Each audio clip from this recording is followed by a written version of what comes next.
Alam mo kung ano mas nakakatakot sa baha? Di yung binaha ka na nga, nagkasakit ka pa.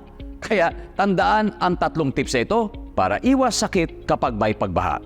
Una, make sure na malinis ang tubig na iinumin. Pakuluan muna kung ito'y galing sa gripo dahil pwedeng meron itong contaminants mula sa baha.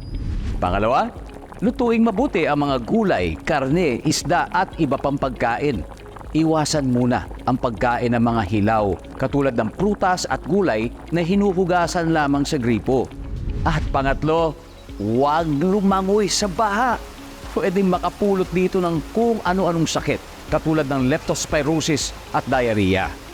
O yan ha, huwag mo kalimutan yan. Stay safe mga kababayan.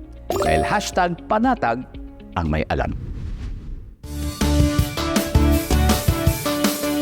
Maging